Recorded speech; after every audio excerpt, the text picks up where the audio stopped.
Welcome to Jazz Piano Skills. I'm Dr. Bob Lawrence. It's time to discover, learn, and play jazz piano. We have spent the entire month of August tackling the great jazz standard, I Wish You Love. We studied it harmonically, looking at the form, the changes, common progressions, voicings. We've studied it melodically, melody transcribing, fingerings, phrases, various treatments. And we've studied it improvisationally, melodic representation of harmony using arpeggio motion, sound, zones, motifs, tension tones. We've covered it all. And typically, the last week of the month is usually an interview or a lecture series presentation. But today I thought I would surprise you with a bonus improvisation episode that picks up where we left off last week with our improvisation exploration, right? And continues this week with the same approach, but instead of focusing on arpeggio motion to melodically outline the harmony, we will instead focus on scale motion to outline the harmony melodically. How do you like that? A bonus episode. I love it.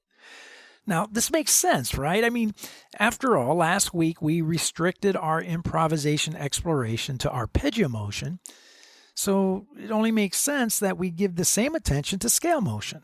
So that is precisely what we are going to do today.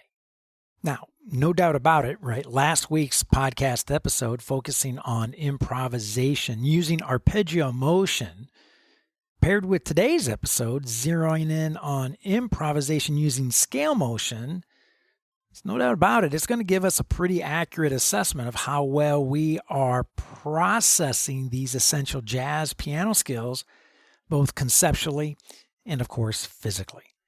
And I have mentioned several times throughout the year, we must know our strengths and weaknesses, right? We must have an accurate assessment of our strengths and weaknesses if we genuinely want to improve, right? And that begins with an accurate assessment of how well we are handling scales and arpeggios. So today you are going to discover an improvisation approach for I Wish You Love, a bonus episode.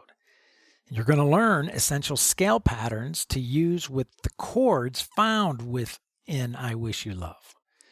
And you're going to play the entire sound for each chord from the root to the 13th. From the root to the 13th for each of the chords found in I Wish You Love. So as I always like to say, regardless of where you are in your jazz journey, a beginner, an intermediate player, an advanced player, or even if you consider yourself a seasoned and experienced professional, you're going to find this Jazz Piano Skills podcast lesson exploring I Wish You Love bonus episode to be very beneficial. But before we get started, I want to, as I always do, I want to welcome first-time listeners to Jazz Piano Skills. And if you are indeed new to Jazz Piano Skills, listening to the podcast for the very first time, welcome.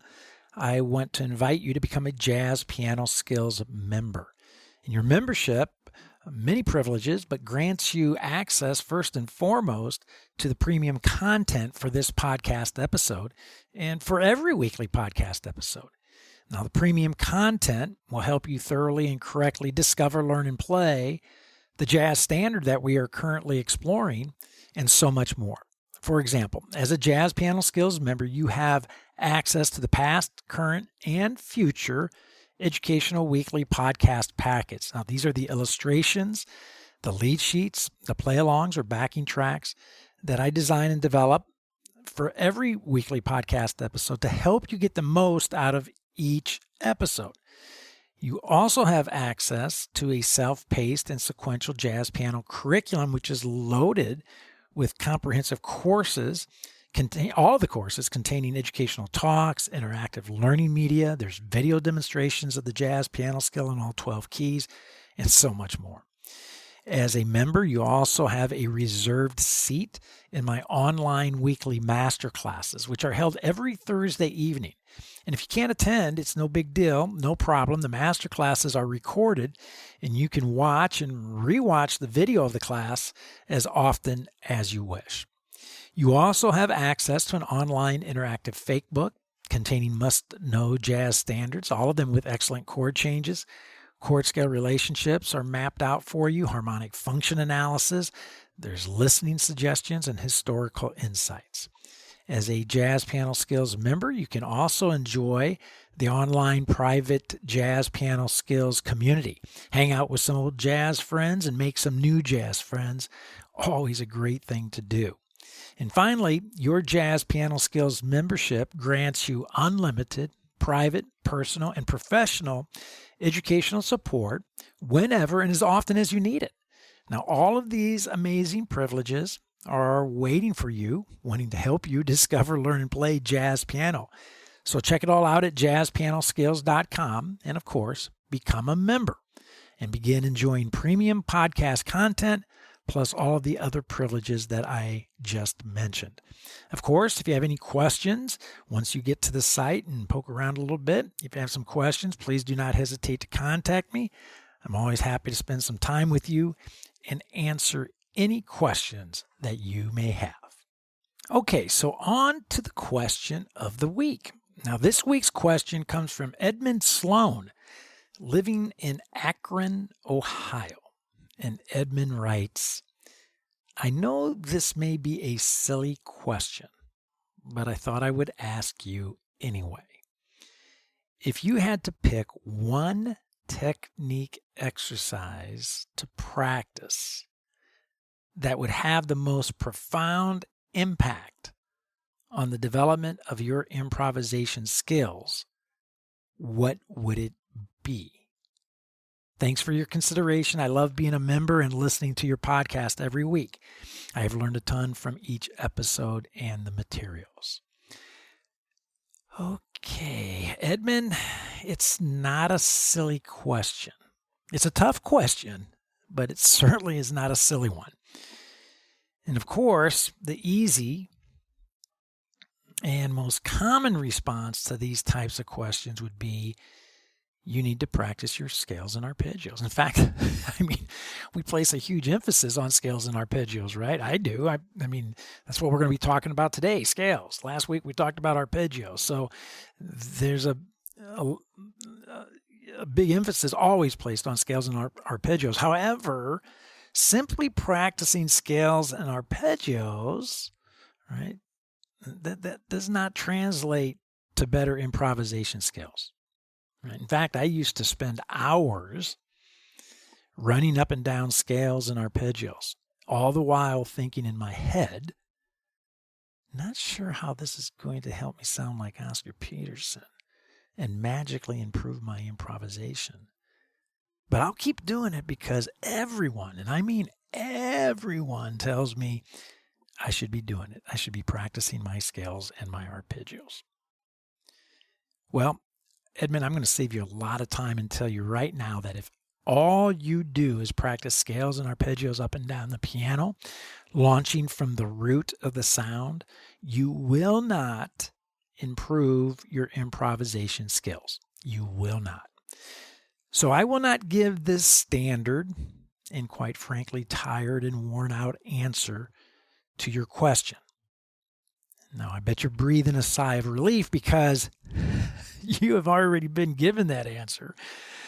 And that is why you're asking your question, because you're hoping to get something different. You want a new answer. I get it. I totally get it. Now, with that being said, again, I am not saying that scales and arpeggios won't be part of my answer, because they are. But it is how you go about practicing using scales and arpeggios that will improve your improvisation skills. So with that being said, let's talk about the challenges of improvising. Now, I believe the number one challenge, the number one hurdle for everyone wanting to develop strong improvisation skills, regardless of the instrument,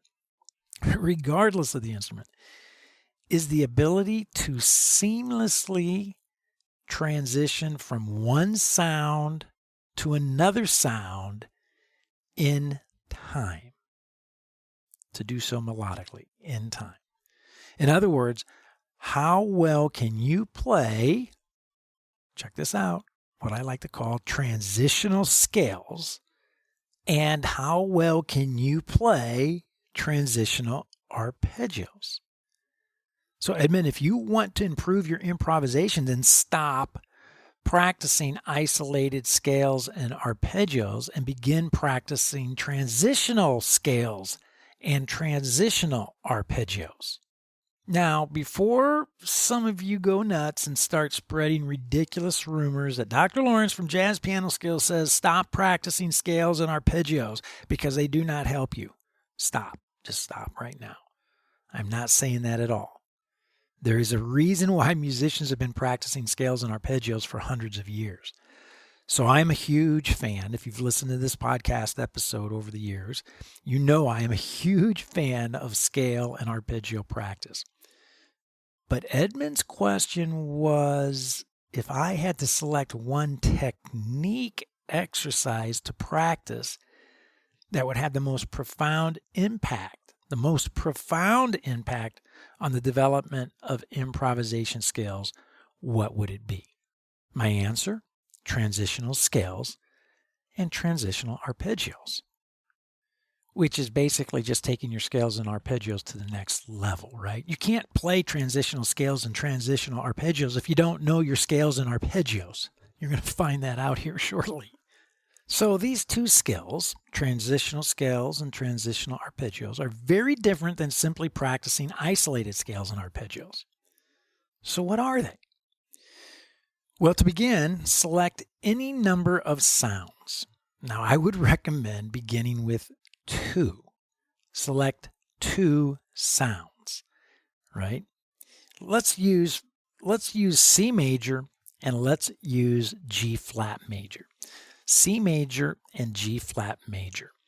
Now, we're going to combine these 2 sounds using arpeggio motion and using scale motion.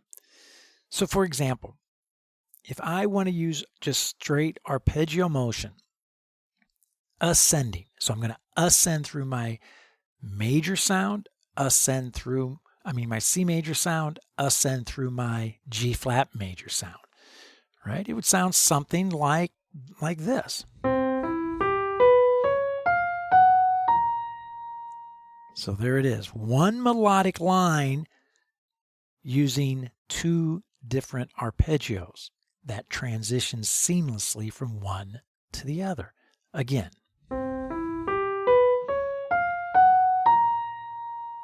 Or if I want to do that same thing descending through each of those sounds. So maybe something like this, starting again on C. Again. Again, one melodic line, one melodic idea using 2 different sounds using arpeggio motion. Now I can do the same thing with scale. So if I start with scale,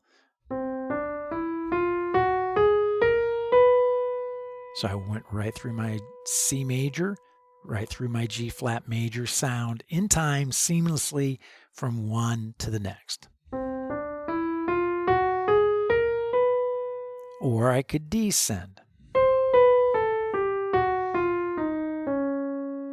Again. So again, one melodic line, 2 different sounds, one melodic line using scale motion, whether ascending or descending. I could mix it up. I could go ascending, descending. So if I start with arpeggio motion,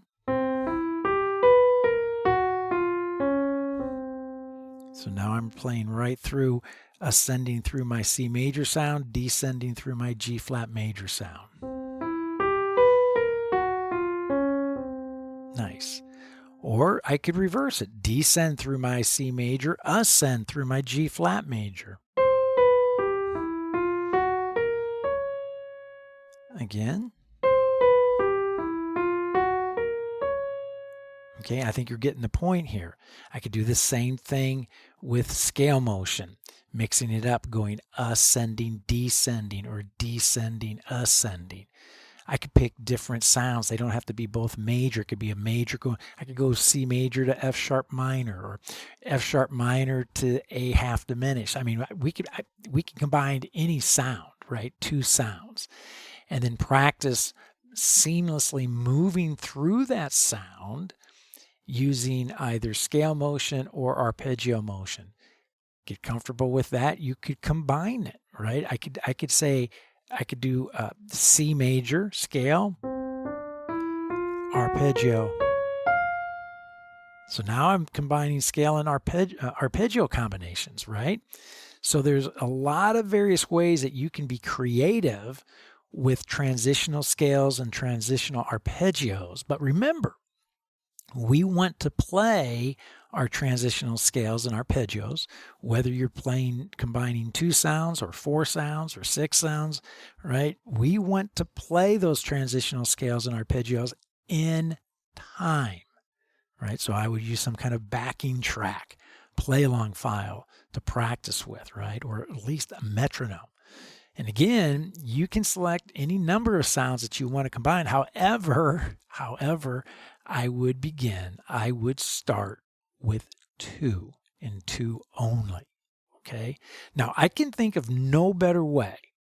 Honestly, I can think of no better way to begin practicing the seamless transition from sound to sound, which again is the biggest in my 30 plus years of teaching, is the number one hurdle that everyone has to jump, right? The seamless transition from sound to sound, which is essential. It's an essential jazz improvisation skill, right? And how do you develop that? With the intentional practicing of transitional scales and arpeggios, because this is what you have to do when playing tunes. You have to transition from one chord change to a next chord change, right? So, Edmund, it's a great question, not a silly question, and I hope this helps you take these transitional scales, these transitional arpeggios. I hope helps you take your improvisation to the next level by helping you gain a comfortable command of creating melodic lines, melodic ideas that utilize various fragments of sound, ascending and descending in time. And again, those fragments are either utilizing arpeggio motion or scale motion, right? So as always, if further clarification, I'm covering a lot of ground here fast with this, but if further clarification is needed, do not hesitate to contact me. Again, happy to help. Spend some time with you. Make sure we get this sorted out so you can begin really maximizing your efforts when practicing your improvisation. Okay, so let's discover, learn, and play jazz piano. Let's discover, learn, and play I Wish You Love, an improvisation approach, part 2, bonus episode. I love that. Okay, so listen. I've presented every week, every month, my outline for studying and learning any tune. Right? Never hurts to review. I do it every week. Let's do it. Let's run through it again. 5 steps. I listen, various artists, vocalists, instrumentalists, and of course, pianists. I always like to determine form of a tune, whether it's AABA, ABAB. Every tune has a form. Every tune. Need to know what it is.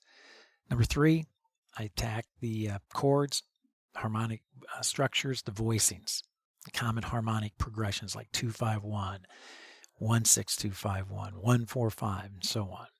Number 4, I like to explore, learn the melody and explore various treatments, right? Whether it's ballad, bossa, swing, so on. And finally, number 5, what we're doing today, explore improvisation approaches. That's it. So I listen, determine form, learn the chords and voicings, learn melody and treatments, explore improvisation approaches. That's it.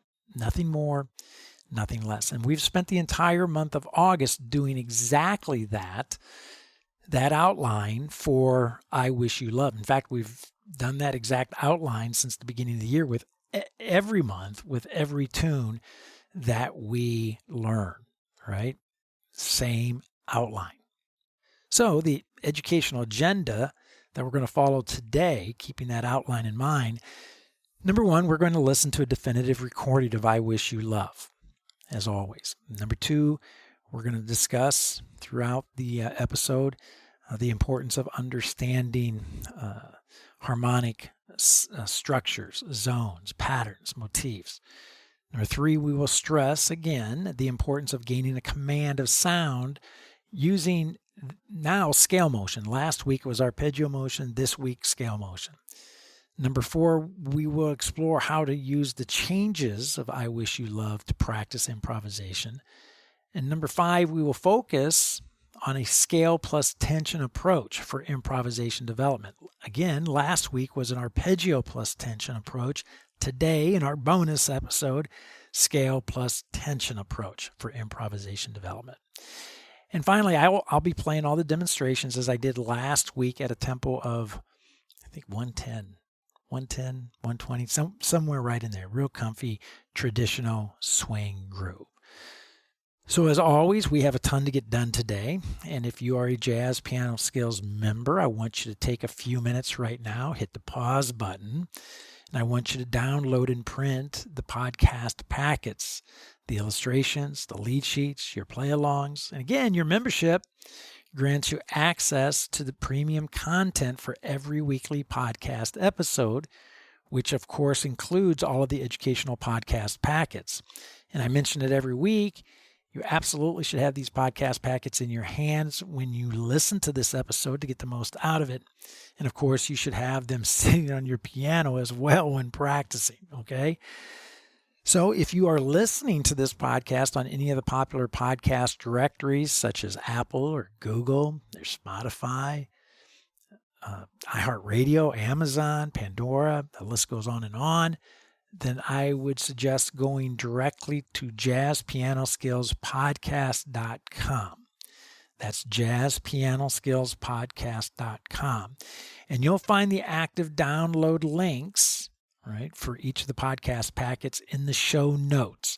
Or you can log into your Jazz Piano Skills account and from your dashboard, navigate to this episode where you will find one convenient link to download all three podcast packets in one convenient bundle. Okay, so now that you have your podcast packets in your hands, I want you to grab the lead sheets as always, and you should have 2 lead sheets. 2. Again, less is more, just like we did last week. And lead sheet 1 provides you with the various how we're going to approach the scale study for each of the chords in I Wish You Love, right? So you have various scales, the scale patterns that we are going to be taking a look at today. And lead sheet 2 provides you with the various scale patterns plus tension that we're going to use with each of the chord changes found within I Wish You Love, right? So no question about it, we have some invaluable tools in our hands that we want to discover, learn, and play today. So let's get busy. And what is the very first thing, as always, that we do? We listen. And we did it last week. We did it the week before that. We did it the week before that. And the week before that, right? We do it every week because I believe it's the most important thing to do is to listen. The first and most important step always. As I've stressed before, I can't imagine attempting to learn any tune before spending time becoming familiar with it, listening to many different renditions of that tune, absorbing it, right?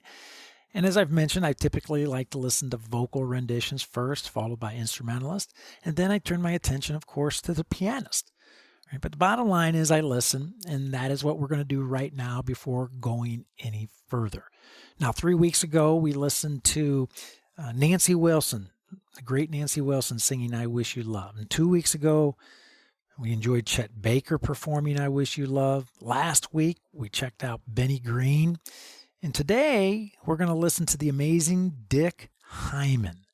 another one of my favorite jazz pianists. In fact, I think he may be the most underrated jazz pianist in the last 100 years, right? So we're going to listen to Dick Hyman performing I Wish You Love, giving us a lesson, quite honestly, giving you a lesson on how to sound like Art Tatum. So as always, I want you to sit back. I want you to grab your favorite beverage and get ready to enjoy the great Dick Hyman giving us his rendition of the jazz standard, I Wish You Love. Check this out.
Yes, indeed, the one and only Dick Hyman, who, by the way, is still alive and playing. He's 97 years old, living in New York City. 97 and still going strong.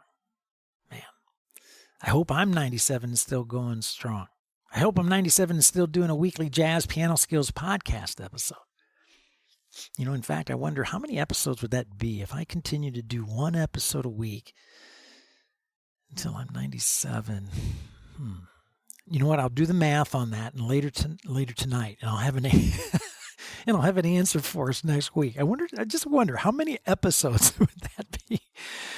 All right, so now let's explore those lead sheets, right? So grab lead sheet 1. Let's discover how to properly begin developing our improvisational skills using the chord changes found within. Thank you for listening to Jazz Piano Skills.